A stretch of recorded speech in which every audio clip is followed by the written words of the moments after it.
देशभरात नवी चर्चा माहितीचा अधिकार म्हणजेच आरटीआय कायदा हा सामान्य नागरिकांच्या हातातील एक प्रभावी शस्त्र मानला जातो। अनेक घोटाळे आणि भ्रष्टाचाराची प्रकरणे याच कायद्याच्या माध्यमातून उघडकीस आली आहेत।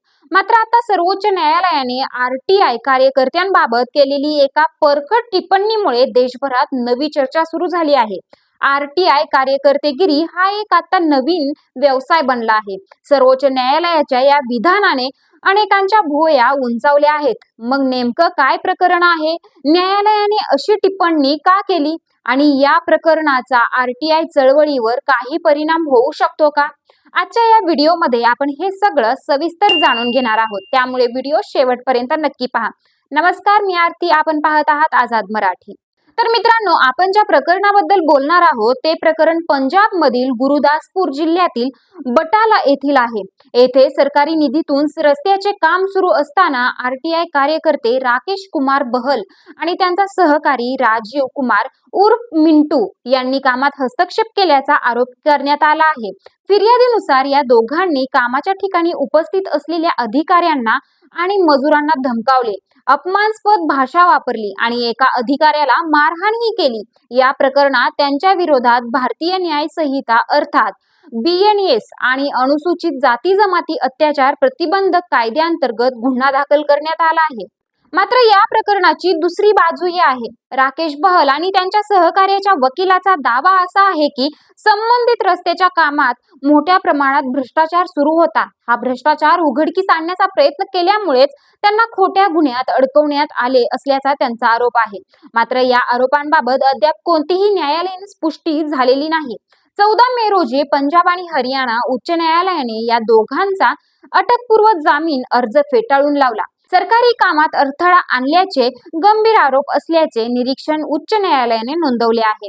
यानंतर या निर्णयाला सर्वोच्च न्यायालयात आव्हान देण्यात आले, मात्र सर्वोच्च न्यायालयानेही अटकपूर्व जामीन देण्यास स्पष्ट नकार दिला।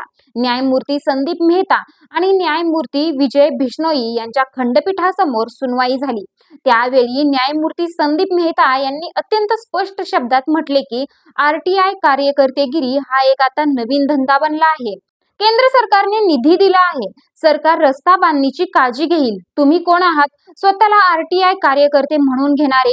हे एक प्रकारे येलो जर्नलिझम सारखे आहे। तर न्यायमूर्ती विजय बिश्नोई यांनी विचारले, या सर्व रस्ते बांधकामावर लक्ष ठेवणारे तुम्ही कोण? तुम्ही काही वरिष्ठ अधिकारी आहात का? डेक्कन हेरॉल्डने याबाबत वृत्त दिले आहे। येथे एक महत्त्वाची बाब समजून घेणे गरजेचे आहे। सर्वोच्च न्यायालयाने आरटीआय कायद्याला किंवा सर्व आरटीआय कार्यकर्त्यांना चुकीचे ठरवले नाही। हे निरीक्षण एका विशिष्ट प्रकरणातील सुनवाई दरम्यान करण्यात आले आहे। देशात अनेक आरटीआय कार्यकर्त्यांनी भ्रष्टाचाराची गंभीर प्रकरणे उघडकीस आणली आहेत, तर दुसरीकडे आरटीआयचा वापर दबाव टाकण्यासाठी किंवा वैयक्तिक स्वार्थासाठी होत असल्याचे आरोपही वेळोवेळी समोर येत असतात। याच पार्श्वभूमीवर सर्वोच्च न्यायालयाची ही टिप्पणी महत्त्वाची मानली जात आहे। मित्रांनो, आता यामुळे आरटीआय चळवळीवर परिणाम होणार का, हा प्रश्न आता उपस्थित केला जात आहे। कारण माहितीचा अधिकार हा पारदर्शकता आणि उत्तरदायित्वासाठी अत्यंत महत्त्वाचा कायदा मानला जातो, परंतु त्याचा गैरवापर होत असल्याच्या तक्रारीही अनेकदा पुढे आल्या आहेत। त्यामुळे आरटीआयचा वापर जनहितासाठी व्हावा की तो काही ठिकाणी दबावाचे साधन बनत चालला आहे, यावर पुन्हा एकदा राष्ट्रीय पातळीवर चर्चा सुरू झाली आहे। आता या प्रकरणात पुढे काय घडते याकडे सर्वांचं लक्ष लागले आहे। तुमच्या मते सर्वोच्च न्यायालयाने केलेली टिप्पणी योग्य आहे का, की त्यामुळे प्रामाणिक आरटीआय कार्यकर्त्यांवर अन्याय होऊ शकतो? तुमचे मत कमेंटमध्ये नक्की सांगा। धन्यवाद।